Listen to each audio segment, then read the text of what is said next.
So for today's show, we have some wonderful topics that are really going to provide great value to you. The first is how to get a deal in your first 90 days from a geographical farm. We're really going to dig in on some farming topics. Even if you have run a farm for a while, you're going to find great value. If you've been thinking about starting a farm, we're going to teach you some tips and tricks to dominate and get business right away from your farm.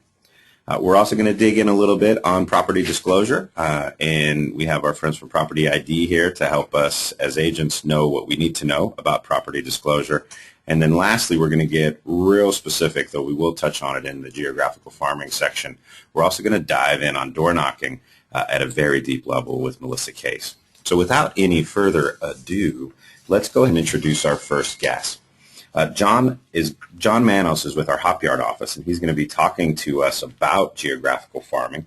He has a farm of 650 homes in Dublin. He sold 300 houses in that farm. There's only 650 of them. He sold 300. Some of those homes he sold 2 and 3 times over. He's never stopped farming, regardless of the market shifts. He's continued to focus on his farm, and he has sold kids of parents' homes and sold their parents' homes and kids of parents. Trust me, if you could see John's family tree of transactions, it's got deep and long roots. So, John, welcome. Thank you so much for being here. Thank you for having me. Absolutely. So let's just dive right in, and we'll start doing some question and answers. That sound good? Sure. Great. So geographical farming, I guess before we dive in real specifically, when geographical farming, what does that mean to you? Well, to me, geographical farming means selecting an area that you're comfortable in and starting with maybe 350 homes, and you can get it up to about 650 or 1,000 homes. And what you want to do is become very familiar with the area and the people that live in the farm. Okay. So maybe this may be in here a little deeper, but let's just go there now because I know it's a question that some folks may have.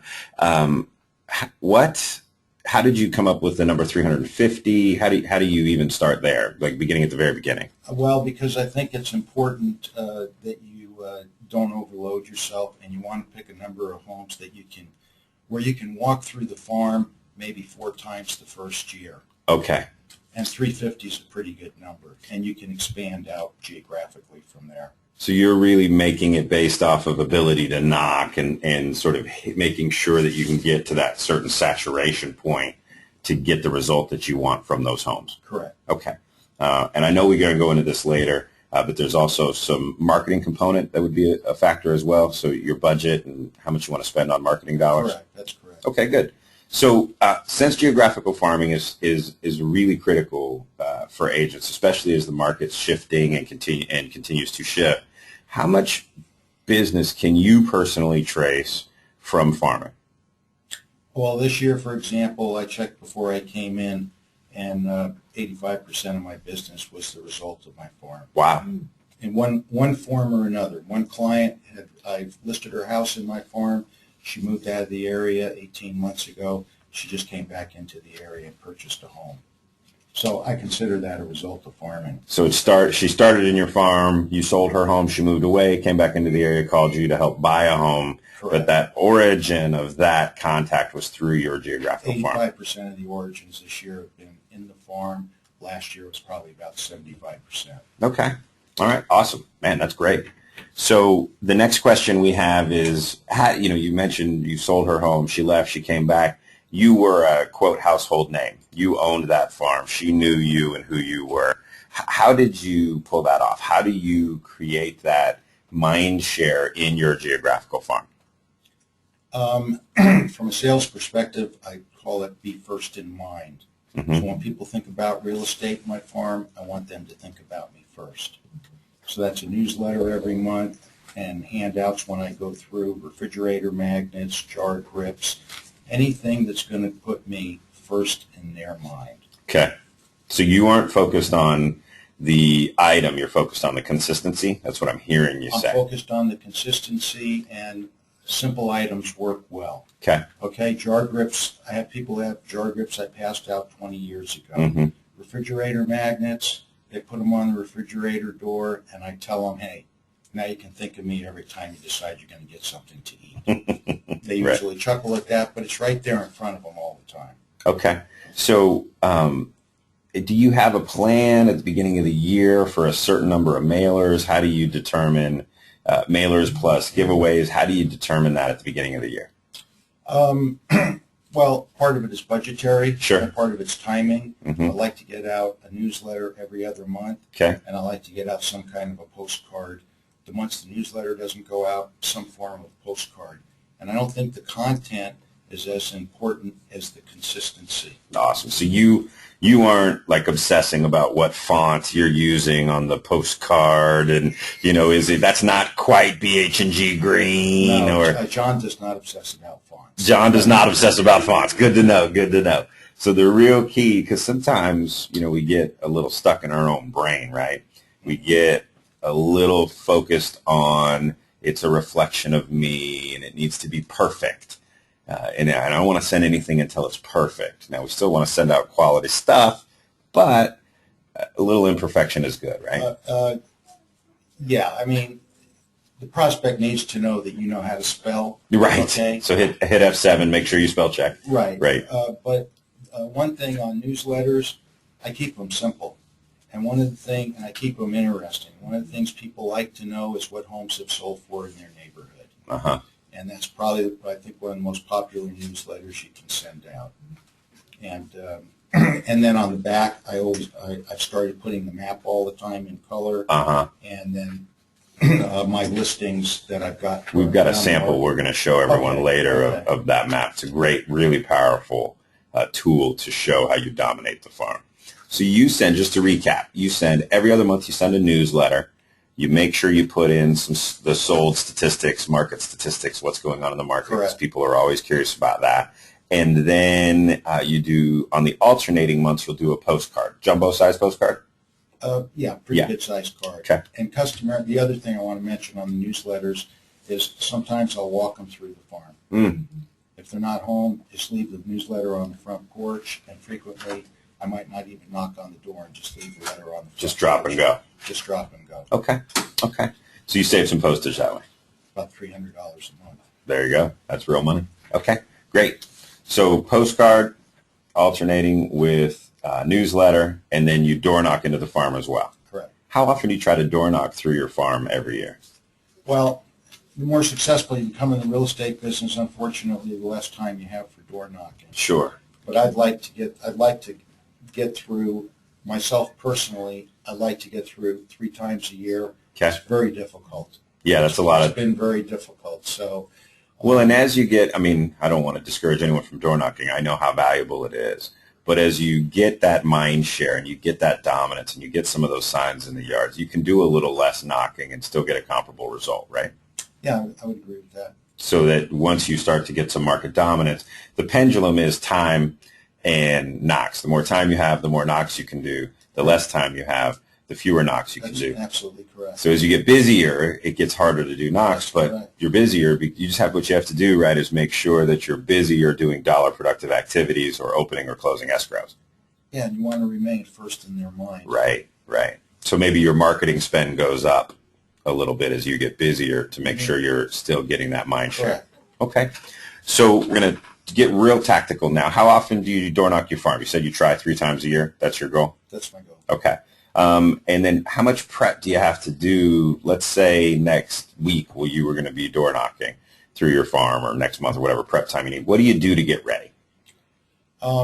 Basically, I decide what I'm going to hand out. And then in addition to that, I decide what I'm going to hand out. I know where I'm going to go knock on doors. What do you want to do? And I have some logs where I can keep some information. I have spiral notebooks. Every house is in the notebook. I walk the farm as per the notebook, and I make notations at every house. So, and one last thing, take a blank listing with you. Just in case, right? Hey, it's more than just in case. A lot of agents go out and door knock, and they don't have a listing with them. Right. You should have the listing with you. Now, if it's been your farm for a while, you probably know this intuitively, but how much time do you spend really digging in on the activity in the neighborhood, the comps, the solds, what's active? Do you spend some energy there, or do you pretty much at this point just have it intuitively? No, I spend some energy there. I look at everything that comes on the market in my farm. I follow up and see what they close at. Mm-hmm. Because when you knock on doors, if you're supposed to be the area expert, people expect you to have that information. Okay. And then we're going to get to materials in just a second, but as far as what to say on the knock, how much prep time, how much preparation do you do for that? Or are you still using maybe a script that you've been using for a really long time? Do you like to switch it up? Give me a little bit of insight into your sort of knock preppedness. It's pretty similar. I've been in the farm for so long. When people open the door, they usually recognize me immediately. I always wear my name tag Mm-hmm. just to jog their memory if need be. And I ask them how they've been doing, how's the family, and then I tell them I'm looking for property to sell in the neighborhood. Do they know any of the neighbors thinking about making a move?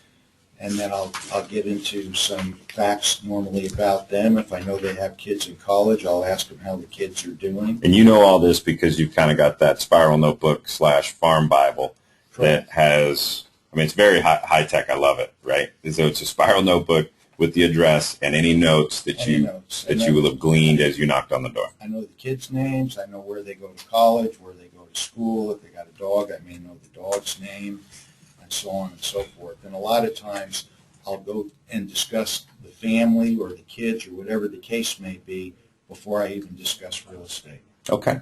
So you keep it personal first. Well, you get their attention now. Right. Deeper conversation. Correct. Yeah. So what materials do you like to bring? What sort of leave-behinds? What sort of drop-offs? I keep it very simple. Mm-hmm. If it's not my newsletter, it's a refrigerator magnet, it's a jar grip, it could be a ruler, it could be a letter opener. I keep it real simple. Okay, so simple, don't overthink it, let your budget be your guide kind of deal. Yeah, and you can find stuff that doesn't cost you much of anything. Mm-hmm.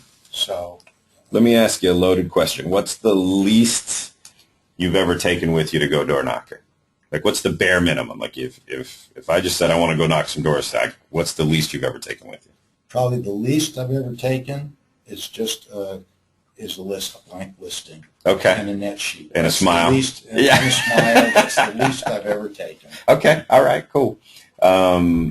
So some people have resistance to knocking, right? Creates some fear for them. Correct. I know we're going to dig into this a little bit later too, but how did you overcome that initially? Once you get good at it, you build the muscle, right? Right. But think back to the first time you went door knocking and some of that stuff that can get created for us. How'd you get past or how'd you get through some of that? I was hungry. Okay. Hungry is good. I was hungry. Yeah. And when I managed an office, I used to tell the agents there's two things that are really going to motivate you here, inspiration or desperation. Yeah. But I just forced myself to do it. And, looking back on it, I've always knocked on doors. When I was a kid, I had a paper route. It was voluntary for the people to pay. I knocked on all the doors. Right. I used to mow lawns for money, so I just went out knocking on doors. So we should find the paper boys and recruit them into residential real estate. Well, it's your perspective when you go out there, especially if you're farming. Right. If you view it from the perspective that you're going to provide a service and you're going to get to know the neighborhood and you're going to make some friends out here. Right. That's a much easier approach than going out and putting yourself under a lot of pressure thinking you got to get a listing today or next week. So that's a great point. So really anchoring into, sort of Stephen Covey, right? Begin with the end in mind. So anchor into, I'm going to go out today and have a bunch of great conversations. And some of those could lead to business, and I'm going to be aware of that and take advantage of that. That's right. But if I go out and I knock on 50 doors and I have great connectivity and develop great rapport with 15 people in my farm, that's a win, isn't it? Correct. Yeah, because I've helped to establish myself in the farm. That's correct. So if I come back from my first day of door knocking and say, I didn't get a listing, door knocking is stupid, that's not really true. Well, when I came into business, a fellow named Tommy Hopkins was kind of the master of farming, and he used to refer to the farm as a listing bank. Every time you knock on doors, you're putting money in the bank, and at some point in time, the bank is going to start giving out returns. Right. And I think that's a real good way to look at it. Sometimes we're not as patient as we need to be, right? We may send out 3 mailers and door knock once, and we didn't get 2 listings, and we're all spun out and think it's a waste of time. And if you have sales experience and you're good at selling, you could probably, there's a strong chance with everything else you have to do farming, you could get a listing in 90 days. Yeah. But I think you should really plan on 6 months to 9 months. Mm-hmm. And I can't emphasize how important it is to know how to sell. Right. Asking for the order. Asking for the order, knowing the steps of the sale, knowing Mm-hmm. how to get people's attention, Mm-hmm. knowing how to develop their interest, and so on and so forth. Because you can get the leads, you can get the appointment, you can get in the house. When you get in the house and they say, I want to think it over, Right. you need to know what to say, because John Manos might be coming over tomorrow night, Right. and I know what to say. Mm-hmm. Mm-hmm. So, and that's what kind of drove me to learn how to sell, is there was another fellow who worked my farm. We were both getting the same leads, but he was getting all the listings. Mm-hmm. And then I just happened to have the good fortune of somebody came in the office to a sales meeting. They offered a Dale Carnegie sales course, and I took the course, which was not cheap at the time. It was $500. Right. And the stuff I learned there was unbelievable. And then I learned this is an art. That's why they call it the art of selling. Yeah. Yeah. And most people don't have the patience I'm not sure what it is. Learning how to sell is work. Well, sometimes we can get a blockage because if you accept that this is a sales business, then the connector to that is then I also have to accept that I will be rejected. Oh, absolutely. And if it's a service business, they just didn't need my service right then. They're not rejecting me. They're rejecting the fact that it's a service. But if you make that mental leap and can accept the reality that it is a sales business, Correct. then there's rejection that's associated with that. Sometimes that can create resistance for people. Well, you know what? Every no is getting closer to a yes. Right, right. And that's got to be your mentality. Every time you're rejected, you're getting closer to somebody saying yes, and you're going to get a listing. And if you had a great conversation and they just weren't ready to sell yet, it's still a win, right, to our previous topic. Absolutely. Yeah. And even if they're not ready to sell, I can't tell you how many people have referred me to a friend Mm-hmm. or told me about the fellow across the street. Right, right. And so on and so forth. You know, you'd be absolutely shocked at how interconnected people are that you're not even aware of. Right, right. Now, we've done a lot of marketing stuff, sort of a lot of classic print stuff. When you're knocking, do you try to capture email addresses so that you can move offline to online? How much energy do you spend there? You know what? I'm going to be very candid. Yeah. I'm pretty much computer illiterate. Okay, fair I'm enough. an old timer. Yeah, yeah. I've got a guy that works with me now, and I find now that just to keep in touch through email is going to be very valuable. So the next trip through the farm, I'm going to work on getting as many emails as I can. So you're beginning to call that data, but I mean, to me, it's a testament to, look, it doesn't really matter what we do. It matters that we do it consistently. Correct. And if you just do it consistently, you know, someone might want to say, oh, well, that's inefficient. If you had email, it's cheaper, blah, blah, blah, blah, blah, blah. It doesn't matter. Get in the farm, do it consistently, you'll get a result. If you want to capture emails, awesome. If you don't want to capture emails, don't. If you aren't going to have the, Dublin neighborhood website that gives them the updates of it, so what? If you do what you do and you do it consistently, you'll get a great result. Yeah, and one of my principles has always been, when you've got a lead and you think, and you know they're thinking about selling, for me personally, I want to knock on the door, stand in front of them, and ask them how their future plans of making a move are coming along. That's a Now, great I'm going point. to word it a little more diplomatically, a little easier than that. Yeah, a little softer. Right, but you see, But I the can end look result. into their eyes and see what's happening. Right, right. And you can't get that by emailing, and you can't get that over the telephone. Mm-hmm. You know, how are things moving along with your job transfer? Right. That's one conversation on the phone. It's going to be a completely different conversation when you're standing in front of them at the door. Absolutely. Okay? Yeah. One last thing in that regard. Sure. I tell people I'm training in this regard, hey, when you're on the front porch, you're outside the cave. Right. Once you're invited in, which will happen frequently, now you're a friend. Mm-hmm. Mm-hmm. And that'll change the whole dynamics of your relationship. Right. It's total sidebar, but at that point, do you transition them to maybe a sphere of influence marketing plan, or do you just right? Because I assume if you had someone who was a friend or a neighbor that's not in your geographical farm, they get a different marketing plan. Your sphere of influence, people who already know you, trust you, and love you. Do you have separate marketing plans for those? I have separate marketing plans for sphere of influence people, past clients that have moved out of the area. Right. They had a good relationship. I don't work on it as much as I should. That's okay. But I do have what I call a client appreciation. Okay. But you don't move, let's say they invite you into the cave, quote unquote. You don't transition them out of the farm plan and into the sphere plan. No. You just keep them on the same plan. On the same plan. Okay. Good. Let's get really technical and talk about this powerful mail piece that you created.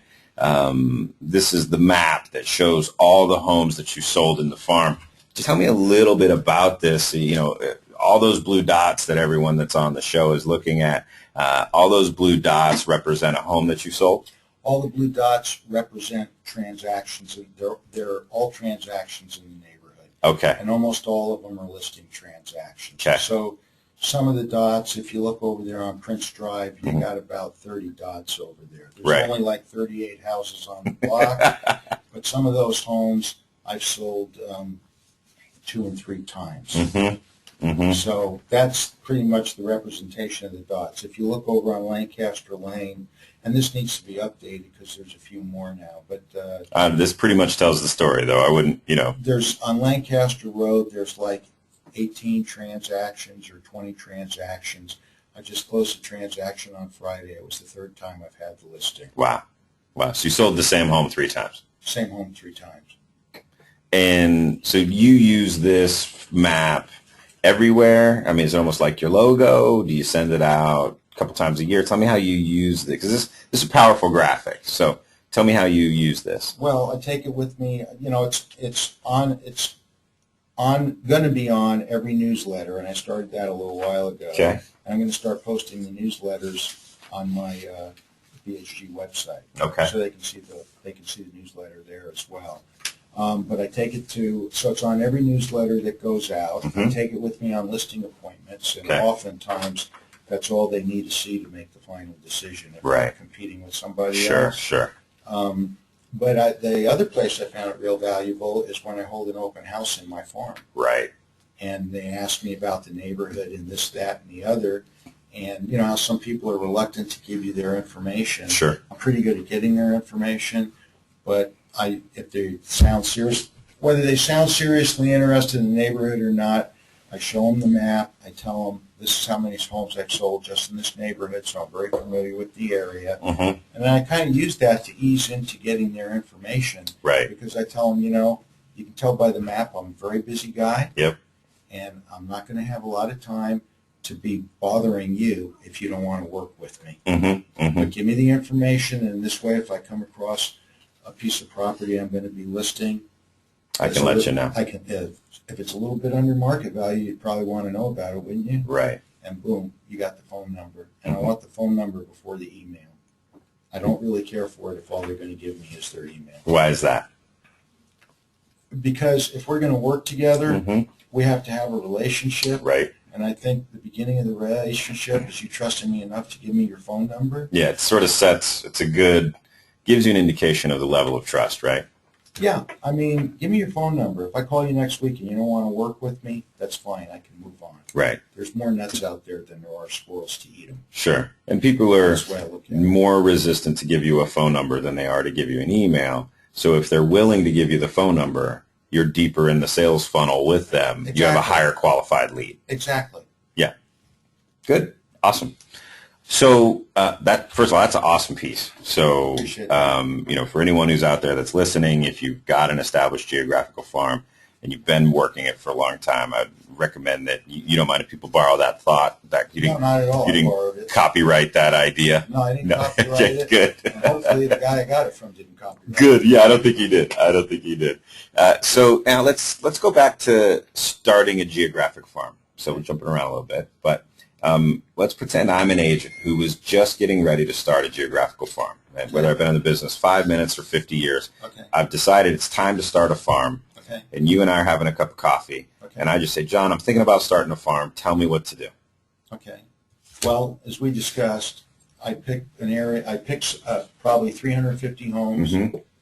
in a concentrated area, and I want an area where the development was maybe 6 or 7 homes, Yeah. 600 or 700. Okay. So as you become more successful and more efficient in what you can do, you can expand out, but you're in the same development. So what I'm hearing you say is pick a full-on development that's somewhere 7, 8, 9, maybe 1,000.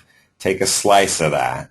That's going to be where you start, sort of like making a beachhead into a geographical farm. You're going to try to own 300-400 homes in that Correct. farm, and then expand out from there. Correct. Okay. Correct. And the other thing is, like where most of those dots are is Echo Park. Mm-hmm. There's only 5. I think there's 5 floor plans in there. Okay. So they're all out of the same cookie cutter. Right. So when I get a phone call, half the time if they tell me their name, I know the floor plan. I know right off the top of my head the value of their home. Mm-hmm. I'm not spending a lot of time doing a market analysis.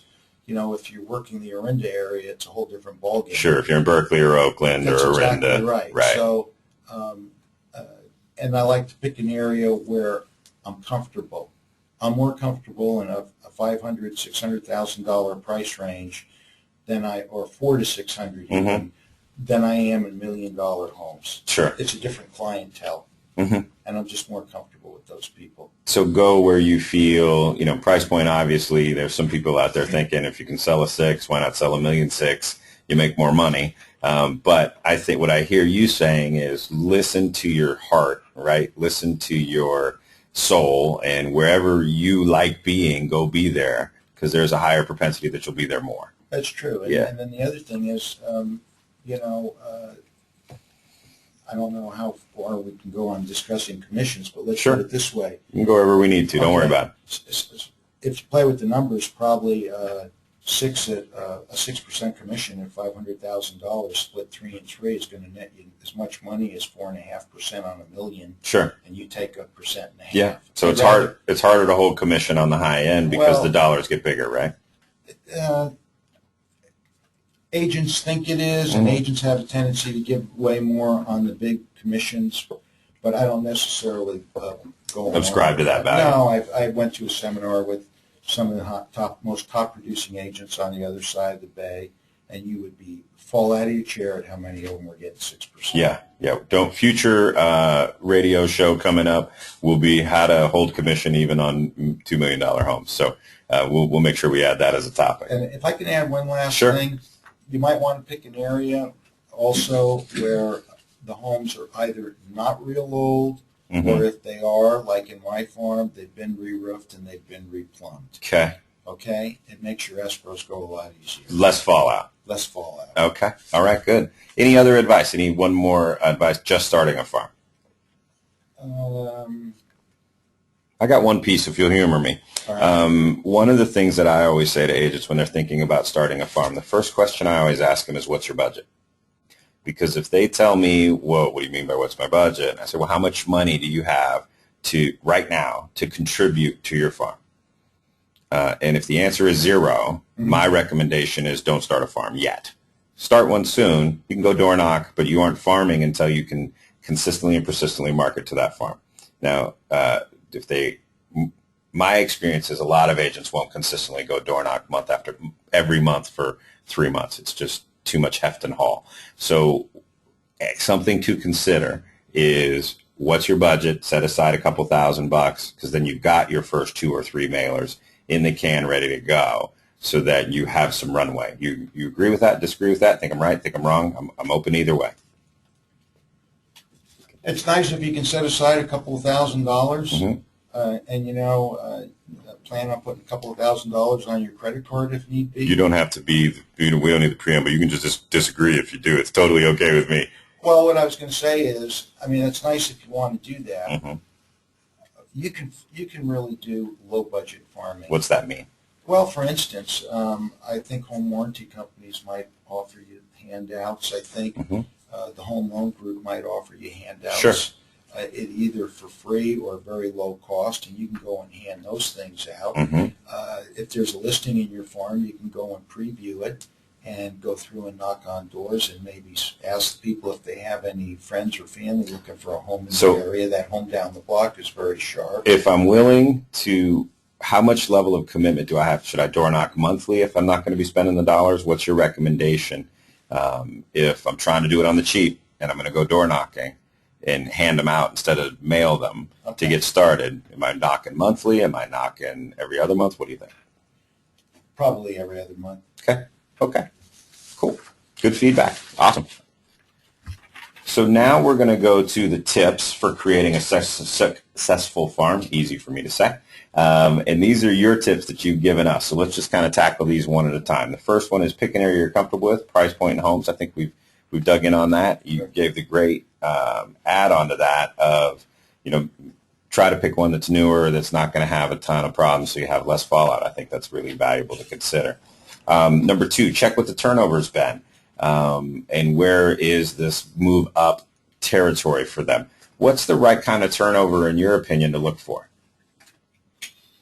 Well, I probably want to see at least, of course, you have less people moving now. Sure. But I want to see 5 to 10%. Okay, so somewhere in 350 homes, 35 homes of them, or 35 are going on the market. Every year kind of deal? Yeah. I don't know that that's going to be that easy to find right now, but probably even if I could find half that number, sure, that's not a bad place to farm. The other thing that just dawned on me as I'm sitting here now with foreclosure radar, hey, when you look in your farm, get to foreclosure radar and see how many people might have an NOD filed on their houses. Those are all leads. Right. Okay, good. And then we talked about this a couple of times, but number 3 is 350 homes, then try to grow it to 6. There's really no maximum size for a farm, or is there? Or is 6 kind of the ceiling, or what? Well, I've got, without being too verbose. That's cool. Okay. There's 650 in my primary farm, and then I picked up 2 other farms that were nearby. And that's what got it up to 1,000. So you have a total of 1,000 homes that you mail to on a consistent basis and door knock to attract business. Correct. Okay. Correct. And does that feel like 1,000 is kind of the edge of the earth? It's pushing it. Yeah. It's really pushing it. It's been successful for me. Because of the door knock, right? The door knock and the follow-up. And right. If you're better organized than me, you might be able to do a better job of following up. Okay. Awesome. Don't pick an area already dominated by another agent. Tell me about that. Well, I think for a lot of agents it gets discouraging. And as I say, when I first started farming, I picked an area that was dominated by another agent, and we were getting the same leads, and I would go on my appointment, and this guy was a first-class salesman. He'd been selling furniture before he sold homes, and I'd go on my appointment, and they liked me. They were going to think about it, and then 4 or 5 days later, I saw Roy's sign. The guy's name was Roy Richardson, and I'd see his sign on the house. Yeah. So, me, I'm very competitive. Sure. But I've noticed that people that have come in my farm and try to farm my farm, most of them don't last very long. Right. I think, look, I'm competitive too. I used to box for fun, so I don't mind a fight. Same here. Right. I've heard that about you, actually. Yeah. So if you want to fight, I'm into it. I like it. I don't mind mixing it up. But so are we going outside after we can if we need to. We can if we need to. No, I'm having too much fun with you. I don't want to fight you. Plus, you'd probably kick my butt. If you want to do that, my normal recommendation is there's so many farms that are untapped. Correct. Go find an untapped farm that's right next door to that farm. Correct. Get that baseline of business going so that you're capitalized for the long fight of stealing a farm or winning a farm from someone else. So get that beachhead acquisition right next door. Get some publicity in the market.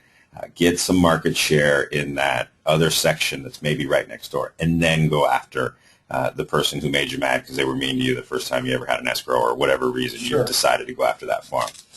Great. Good advice. Number 5, obtain good records of who lives in each house. Is that the sort of your spiral-bound farm Bible? Yeah, just what I did was I went through my farm and I decided in what order I wanted to walk through my farm. Then I ordered mailing labels from the title company. Mm-hmm. Then I got 3x5 spiral notebooks. So let's say you have eight of them, 50 pages to whatever the number is. Sure. Well, once I decided how I was going to walk through the farm, then I took a mailing label. That was card number 1. Next Mm-hmm. house is card number 2. Mm-hmm. So when I park my car, and I have the cards in my car right now, I break out that little spiral binder, Mm-hmm. and I start knocking on the doors. Now, I've got their name, and most of the time the name is correct. And then I talk to them, and I glean whatever information I'm going to get. And when I leave the front porch is when I write it down. When you get a phone call from your farm and somebody says, hey, you probably don't remember who I am, but I'm Mr. Pereira, and I say, no, I know who you are. You live on Evansburg Lane. You got the black lab. Your son Lyle's in the Army. Your daughter goes to Dublin High School, and you're in the midst of a lawsuit. When you get the lawsuit settled, you said you were going to make a move. And the guy goes, wow. Right. The lawsuit's settled. When can we get together? Right. So that's the kind of information you can get, and that's pretty impressive to people. Mm-hmm. They Yeah. might not all jump up and down. But no, that's awesome. You know, It's shown that you had a real connection, right? And even if that was for a moment in time and then you wrote it down, that's right. it's attention to detail, it's follow-up, it's follow-through. That's right. And the thing I love about that is it can be as highbrow or as simple as we need it to be. Mine is pretty simple. The best system is the one you use, right? So there's some technologist somewhere who would be freaking out and telling you about an app that exists where you could hit the button and it's going to geolocate you and let you pick the address, and you could speak into the phone and it'll auto-populate the notes. I don't know if this exists, and if it doesn't, we should invent that, Kathy. Write that down. But what the best system is the one you use. And whether it's 3x5 cards that are in a ring or some crazy application that's on your iPhone, the best one is the one you use. Don't overthink it. Just start doing it. And that's good advice, because most people overthink the entire real estate game. Yeah, it's not that complex. It's just really hard. It's pretty simple. Yeah, simple but hard. That's right. Yep. All right, last one. Look and speak like a professional. Don't look too casual when farming. Yeah, I wouldn't go out. I mean, don't go out in Levi's and a T-shirt. Mm-hmm. And I've seen people tell me they're going to go out and, what are you doing today? I'm only going to go knock on doors on my farm. Well, there's only one first impression. Right. And that's the way I feel about it. So, and I sometimes I'll play that when I'm going on appointments as well. If I know a guy's thinking about selling, I did this last year. I knew the guy was thinking about selling. We didn't know each other that well, and I wore a sport coat and a tie, which I don't normally do. Sure. As soon as he opened the door, he goes, "Boy, you look like you mean business." And I said, "I do mean business." Right. And I walked out with the listing. Nice. I think, your appearance is important. Sure. So I just think you need to go out and look like a professional. And dress standards are more casual today than they were when I first came into the business. Mm-hmm. But I think you still need to look like you're a professional. Totally agree. Well, John, thank you so much for your time today and all the information and sharing your success. We have a sample of your map. We'll push that out to everyone that's on the call today, that's listening. But really just appreciate you sharing your knowledge, sharing your wisdom with us. And again, just thank you so much for your time. We know how valuable it is. Okay. All right. Thanks so much, John. Appreciate it. I'm going to shift gears a little bit now and dive into the exciting world of property disclosure. Yeah. So we have Maylana with us with Property ID. Good morning, Maylana. How are you? Good morning, Keith. I'm fine. Thank you. Good. Thanks so much for being here. So tell us just a little bit about what agents need to know about property disclosure, this whole, the reports and NHD and all that craziness. Just tell us a little bit about that. I will, Keith, but if I may, Yes. first, just to mention on what John was talking Sure. about. Yes. About having something to drop off in your farm. Mhm. Property ID has been providing the earthquake preparedness guides That's a good thing to leave for on. agents Yeah. to distribute, and that's something that any resident is more than happy Mhm. to take into their hands and say, hey, this is a check sheet. I can go through and I can check this off, and thank you so much. I wasn't prepared. I've got didn't even know where to everything I look. need. Yeah. So yeah. Great. that's something. I wanted to go. No, it's sidebar good. over That's there. important. But, We're talking about farming, so that's yes. something you can take so that you can knock. Indeed. Well, what's new and exciting with the natural hazard disclosure world? Yes. On August 13th, that would be next Monday, Okay. the Board of Equalization will be sending its bills to all residents, and I know that this is a radio show, and Yeah. I would have provided these to you digitally so That's that you okay. can show them, but the state fire responsibility areas in California are zones that the California Department of Forestry and Fire Protection has designated as areas that have a higher propensity for fire, and they are close to an open space, Yep. a state park, and often in unincorporated county areas. If you own property in the state fire responsibility area, because a law was passed last July via Assembly Bill 29, Assembly Bill 29. I'm going to trust you because I don't know. Yeah. All right. Yeah. Assembly Bill 29 imposed a $150 fire prevention fee per habitable structure. Got it. So let me make sure I'm hearing you right.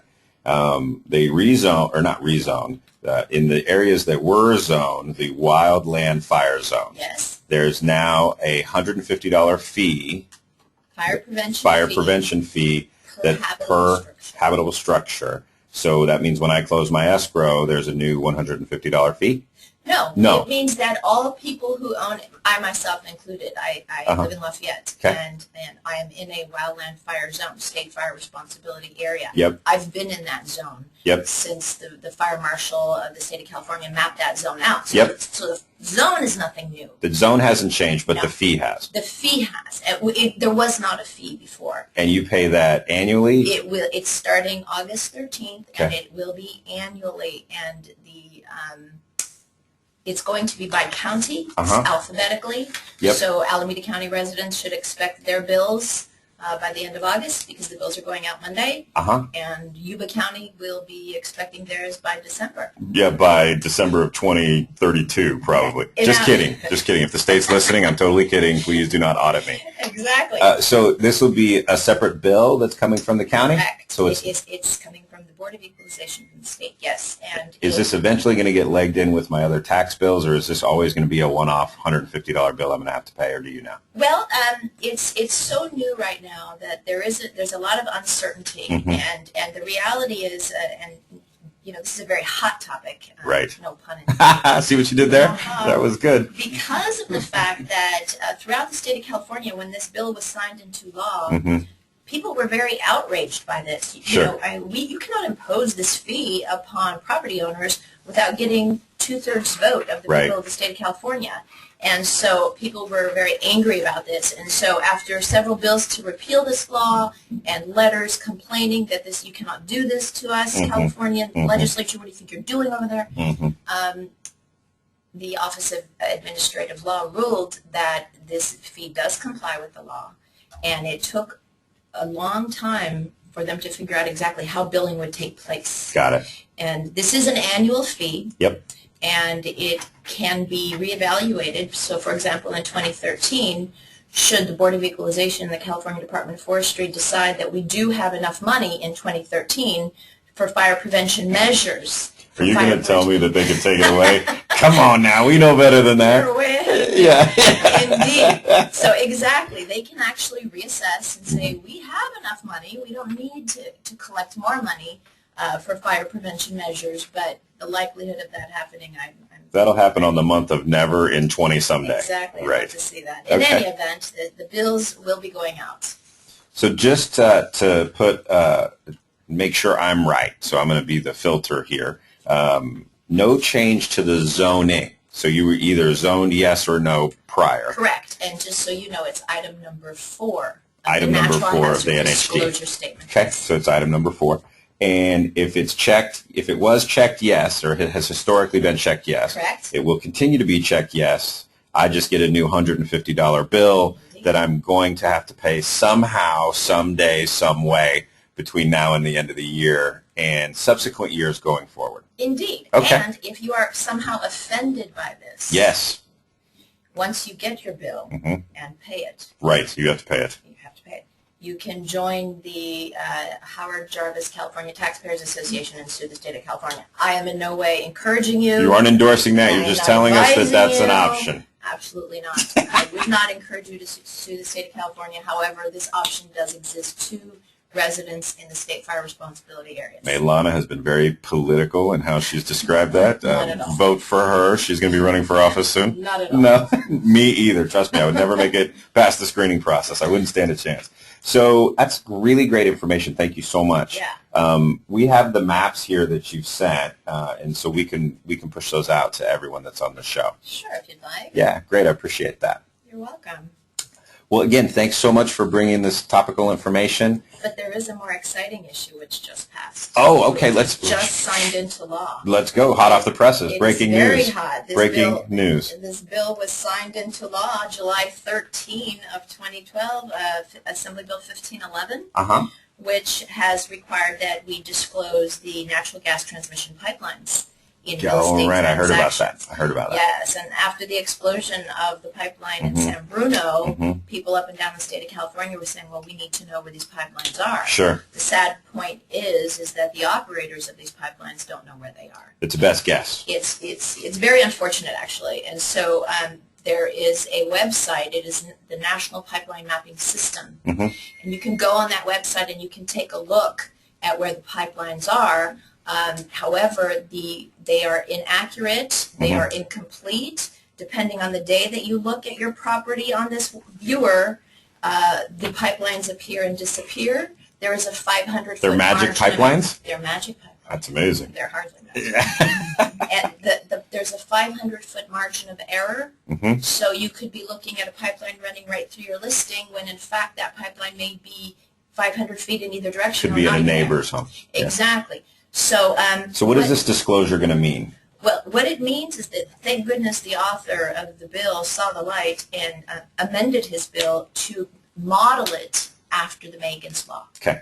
Just as we don't know where the sex offenders are, we Sure. don't know where the pipelines are, we just say, buyers, you should know that there is information about natural gas transmission pipelines. You can go to this website and take a look. So this one is not passive, or the way I describe passive, which is where we provide checkbox yes, no. Yes, your property's in. No, your property's not in the wildlife fire protection zone. I'm sure I'm butchering that, but that one is a yes, no. Correct. This is like Megan's Law, the same way an agent would describe Megan's Law. Exactly. The information is out there. If you want to check into it, here's where you would go to do that. Exactly. Okay, wonderful.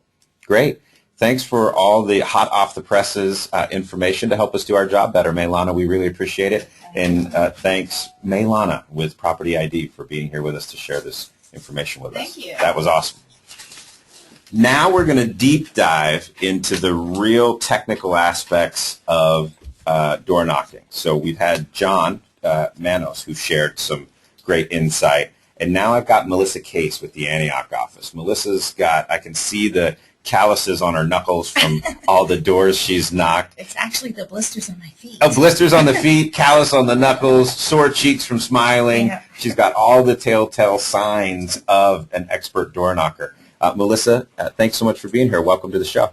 Thank you. Absolutely. So what I want to do is just spend maybe, 6, 7, 8, 10 minutes just really getting down into the nitty-gritty on door knocking. And we've got some great bullet points here as to the why, and I want to dig in on that. But before we get to the why, I want to get to the little bit of the psychology, because I think if I polled 100 agents, 90 of them would say, yeah, they know door knocking is something that could help them make money. And then when I asked how many did it, I'd probably get 15% that would say they did. And if I really got to truth, I'd probably have even a fraction of that 15% that actually did.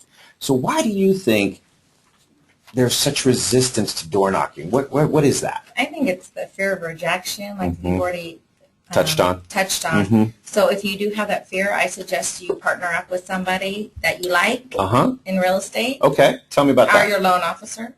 Yeah. And door knock, because once you get rejected, you can just like walk off quietly and make fun of them. Yeah, okay. Humor. Like, did you see the pajamas that guy was wearing? Something like that. And who is at home at 2 o'clock on a Tuesday in their pajamas? And they're baby blue with clouds on them. And rainbow pajamas. I've got those. What are you trying to talk about right now? I've got those on right now. No, I'm just kidding. So that's just to get over your initial fear. I suggest that you do take somebody with you. Okay, so have a buddy, like literally going up to the porch with you? Mm-hmm. Okay. So not like an accountability partner where you say you take the left side, I take the right side, but they're literally on the porch. Well, I eventually go that way. Okay. Because it just makes more sense. You can cover more ground. Yep. But I've door knocked with my loan officer Mm-hmm. because she wants to do refis. Yep. She wants to do HARP. So if you don't want the competition of another realtor, find a loan officer, a hungry loan officer. Mm-hmm. Okay. And I think, too, we touched on it earlier, but maybe shifting the mindset away from when I knock on the door, I should get a listing, or when I knock on the door, I should get a buyer. But think about it from the standpoint of sort of, mission number one is when I knock on the door, have a great conversation. Right. Objective number one is to just have a great conversation. I always have a goal in mind. Yeah. Okay. Tell me a little bit about that. My goal is always to get the phone number, just like John said. Okay. I always ask for their phone number first. Mm-hmm. Actually, I go for the conversation. Have a great conversation. I love your flowers outside. Right. Do you garden or do you hire someone? I love your baby blue pajamas. Right. Whatever. Yeah. Just have a good conversation. Have a good conversation. Okay. And then once you get into that conversation, tell the truth. That's Why you're interesting. there. Yeah. Because I just recently relocated cities. Mm-hmm.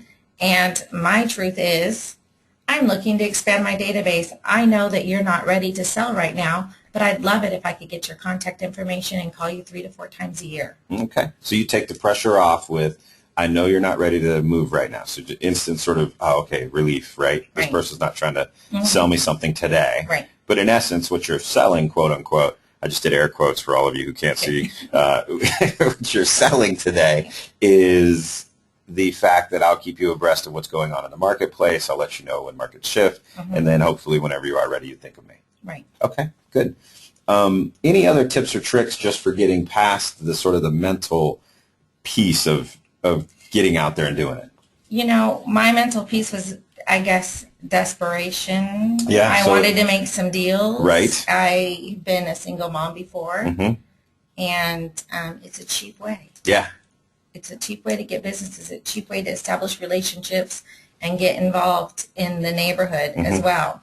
You don't even need to talk real estate. If you know of a family event, you can talk about that. You don't even need a newsletter. You have your smile and your business card. Hey, did you know about the Street HOA fair, party right. happening on blah, blah, blah At court? the clubhouse Right. or whatever. Yeah. Yeah.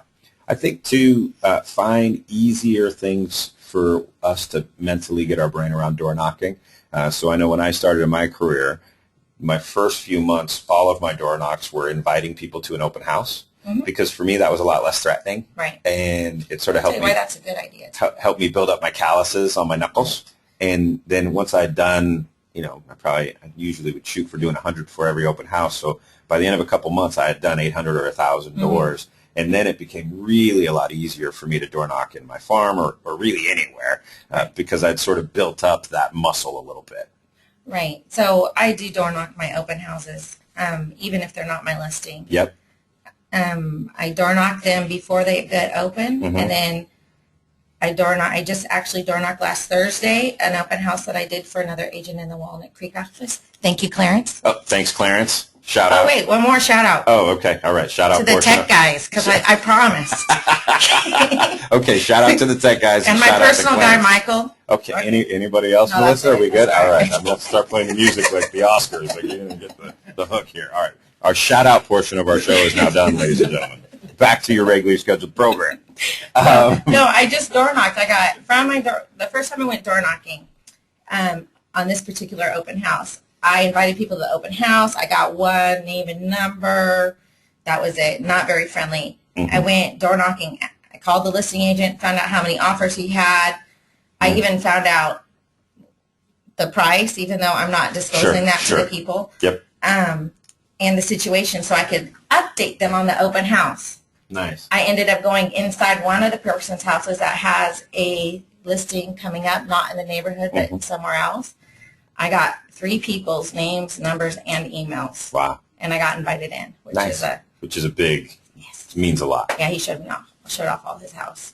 Very good. Yeah, and then I plan on going back once it closes to let them know the price. So you have 3 reasons to door knock all around one open house. Right. Inviting to the open house, updating on offer process, here's how hot the market is, helping people understand that. Right. Then, oh, by the way, it just closed. And, There of it course, the 3 or 4 people that you've had the love connection with, you're going to make sure you hit those doors again, plus others. Right.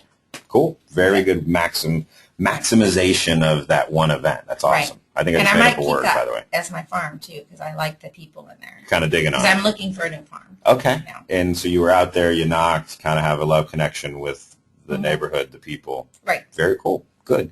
So let's shift now to the bullet points that are on the screen for everyone, sort of why door knock. We've talked a little bit about the psychology of getting ready to door knock, but why door knock? First bullet point you have for us is people can't hang up on you. Tell me about that. Oh, I love it when I call someone following up on them. Uh-huh. And then, hi, this is Melissa Case from Better Homes and Gardens. Click. Or, Yeah. No. Is Keith Robinson available? right. No, he's not here right now. When I Right. know for sure that's your voice. You recognize the voice. Right. That's my favorite. So they can't, or they start, suddenly they don't speak English. That's the Yes, other good yeah, one. yes. That's the other good one. So they can't hang up on you. They're a captive audience. They're right there in front of you. Okay, good. I love this one. Not a lot of realtors do it. So less competition. Less competition. Yeah. I have door knocked areas, not John's area, but I have door knocked around some of my listings. I door knock around all my listings. Okay. And all my open houses. Let me ask you, and this is just your opinion. I know you haven't done research or anything on this, but just what do you think? If there were 100 realtors in a room, what percentage of them do you think door knock? 2. 2%. Yeah, I think you're probably right.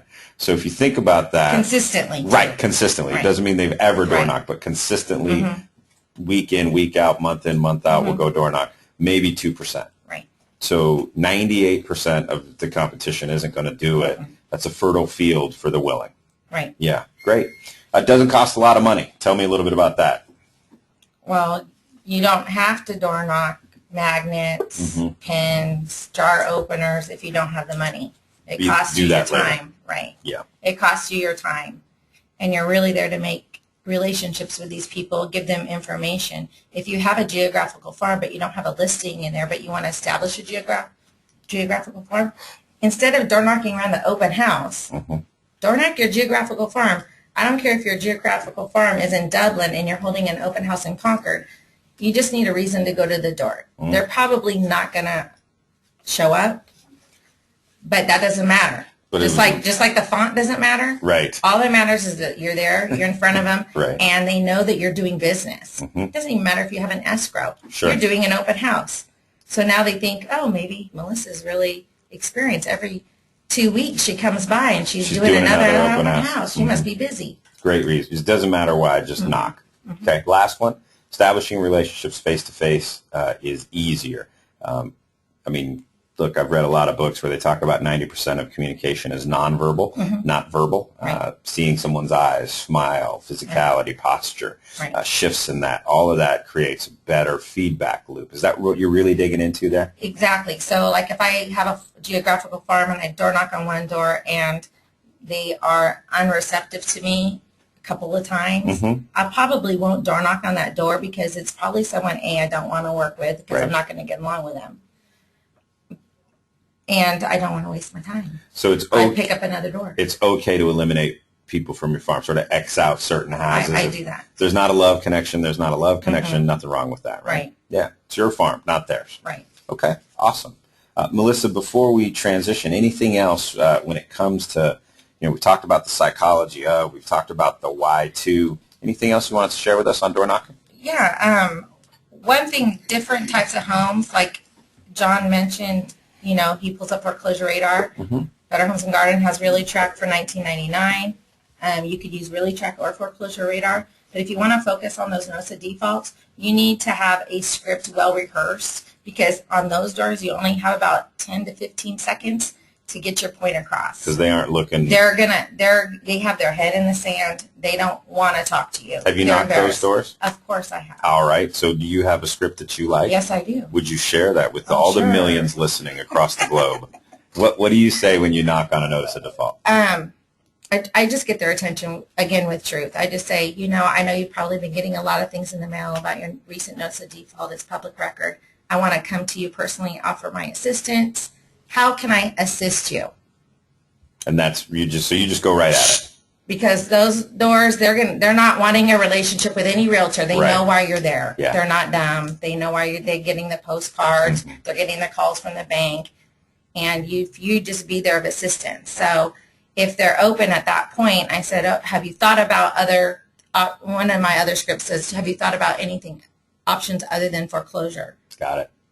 So that's kind of like, have you thought about it? It's an open-ended question. Good open-ended question. Get them talking. Right. Oh, I'm doing a loan mod. Oh, how's that going? Who's your bank? I mean, there's more questions I can follow up with after that. So that knock is a little less about the love connection Exactly. and a little more about getting Service. to a transaction and Right. how do I serve you And through even this those, process. even those things, most of the people are going through loan modifications. Right. And at that point, can I follow up with you in a couple of weeks to see how it's going?